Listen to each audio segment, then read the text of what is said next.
की शादी उसके माँ बाप एक आलसी लड़के से करा देते हैं। चलो, रोली की शादी हुई और हमने गंगा नहाई। और क्या, बेटियां तो होती ही हैं बोझ। हाँ, पर अब क्या चिंता, उतार तो दिया बोझ तुमने, अब वो लोग समझे। ससुराल में रोली का पति कहता है, देखो, मैं कोई काम नहीं करता, ये बात तुम्हारे मम्मी पापा को बता दी थी मैंने। अब जो किराया आता है दुकान का, उसी से घर का गुजारा करना है। कभी भूल से भी कोशिश ना करना किसी चीज की डिमांड की। क्या मम्मी पापा को पता था कि आप कोई काम नहीं करते? और क्या, बड़ा अच्छे से पता था। उन लोगों को तो तुम बोझ लगती थी, बोल रहे थे कि बस शादी कर लो और कोई मतलब नहीं है। रोली को यह सुनकर बहुत गुस्सा आता है, लेकिन करती भी तो क्या, क्योंकि वो जानती थी कि उसके माता पिता ऐसे ही हैं। जैसे तैसे रोली दिन काट रही थी। रोली को एक प्यारी सी बेटी होती है। धीरे धीरे वो बड़ी होती है और उसके साथ उसकी जरूरतें भी बढ़ती जाती हैं। सुनिए जी, अब तो सिमी बड़ी हो रही है, उसका स्कूल में दाखिला कराना है। मैंने अब तक तो जैसे तैसे समय काट लिया, लेकिन मैं बच्ची की परवरिश में कोई कमी नहीं रखूंगी। अरे क्या है यार, अब तो लगता है कोई ना कोई काम ढूंढना ही पड़ेगा। अब पति रोज काम की तलाश में जाता और बिना किसी काम के वापस आ जाता। रोली समझ जाती है कि पति के अंदर अब काम करने की क्षमता नहीं है। वो बेटी को उच्च शिक्षा देने के लिए कुछ करना चाहती थी, लेकिन करती तो क्या करती। एक दिन रोली की सहेली कहती है, रोली, मेरी कोई औलाद नहीं है। अगर तू मेरी औलाद को जन्म दे तो मैं तुझे तेरे मुंह मांगे पैसे दूंगी। अरे, तेरी औलाद को मैं कैसे जन्म दे सकती हूँ? सरोगेसी से। बच्चा मेरा और वैभव का ही होगा, लेकिन कोख तेरी होगी। ये संभव है रोली। रोली कुछ सोचकर कहती है, मुझे मंजूर है, लेकिन मैं इसका 2 लाख रुपया लूंगी। अरे कोई बात नहीं, मुझे मंजूर है। रोली खुश हो जाती है कि एक बच्चा पैदा करने का उसे 2 लाख रुपया मिलेगा। वो घर आकर पति को बताती है, वो भी खुश हो जाता है। अब क्या था, डॉक्टर के पास जाकर सहेली का बच्चा रोली की कोख में पलने लगता है। मुझे 20,000 चाहिए मेरे बेटी के एडमिशन के लिए। हाँ हाँ ठीक है, मैं उसके एडमिशन से लेकर सारे खर्चे उसके अकाउंट में डाल रही हूँ।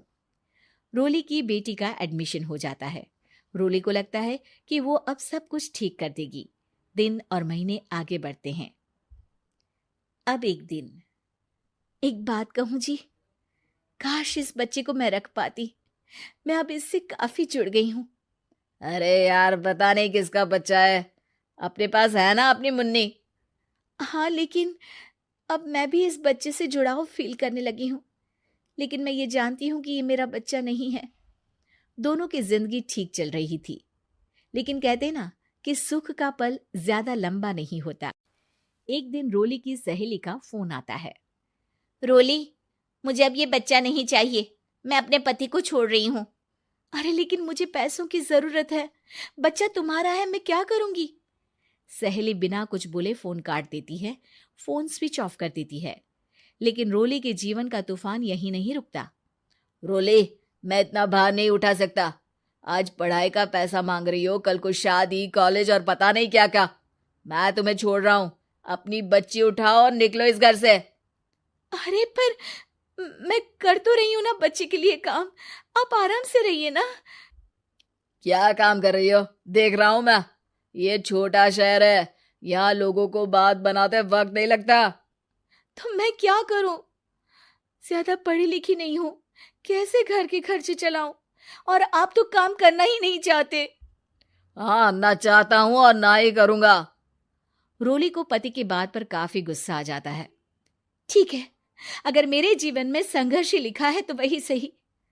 इस वक्त पति होने के नाते आपको मेरा साथ देना चाहिए था, लेकिन नहीं, आपने तो इस हाल में मुझे घर से बाहर निकालने की बात कह डाली। देखो, ये सारी फालतू की बातों के लिए वक्त नहीं है मेरे पास। रोली, जिसकी कोख में किसी और का बच्चा था और साथ छोटी सी बेटी, पति का घर छोड़कर रास्ते पर आ जाती है। रोली के पास मायके के सिवा दूसरा कोई रास्ता नहीं होता। अरे रोली कैसी है? कितने दिनों के लिए आई है? हमेशा के लिए माँ। वो माँ को सारी बात बता देती है। ओए लड़की, इतनी हिम्मत का काम कर लिया। अरे ना ना, यहाँ कोई जगह नहीं है। तुम तो अपना बोरिया बिस्तर उठाओ और निकलो यहाँ से। रोली के पास अब मायके का रास्ता भी नहीं बचता। वो चुपचाप बच्ची को लेकर जा रही थी कि उसे दर्द होता है और वो डॉक्टर के पास चली जाती है। और फिर वहां वो एक प्यारे से बेटे को जन्म देती है। कितना प्यारा है। कितने अभागे हैं इसके माँ बाप जो इसके पैदा होने पर भी नहीं है। तभी वहां डॉक्टर आ जाती है। रोली, बच्चे के पिता तुमसे मिलना चाहते हैं। आपका बहुत बहुत शुक्रिया। मैं इस बच्चे को पालूंगा। भले ही इसकी माँ ने इसे छोड़ दिया हो, पर मैं अपनी जिम्मेदारी निभाऊंगा। तो क्या आप मुझे इसके पैदा करने के लिए जिन पैसों की बात हुई थी वो भी देंगे? हाँ, और साथ ही आप चाहें तो मेरे घर में रहकर मेरे बच्चे की देखभाल भी कर सकती हैं। मैं उसके लिए आपको सैलरी दे दिया करूंगा। रोली को लगता है कि जैसे भगवान ने उसके लिए सुकून का रास्ता खोल दिया। वो अब मुकेश के साथ उसके घर चली जाती है, जहां रहकर वो उस बच्चे की देखरेख करती है। अब मुकेश के घर को रोली अच्छे से संभाल लेती है। उसके लिए खाना बनाने से लेकर बच्चों की देखभाल और घर की देखरेख। धीरे धीरे मुकेश को रोली से प्यार हो जाता है। रोली, तुम्हारी बेटी और मेरा बेटा बिल्कुल भाई बहन की तरह साथ रहते हैं। हाँ, आखिर है तो एक ही कोख के बच्चे, अटैचमेंट तो होगा ही ना। रोली, तुमने घर और मुझे दोनों को संभाल लिया। ये तो मेरा काम है। आपने भी तो मुझे छत दी जिससे मैं अपनी बेटी की पढ़ाई और भविष्य के लिए पैसे जोड़ सकूं।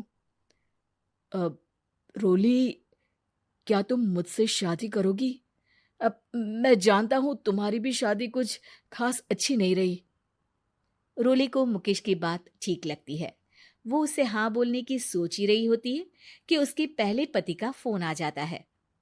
रोली, मैं बहुत परेशान हूं। मेरा एक्सीडेंट हो गया है। मैं चाहता हूं तुम वापस आ जाओ। रोली को पुराने पति की चिंता होने लगती है।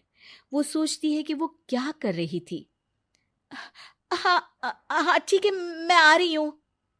हाँ रोली, आ जाओ, लेकिन बच्ची को कहीं हॉस्टल में छोड़कर आना, क्योंकि मैं नहीं चाहता कि हम लोगों के बीच फिर से वो सारी बातें हो।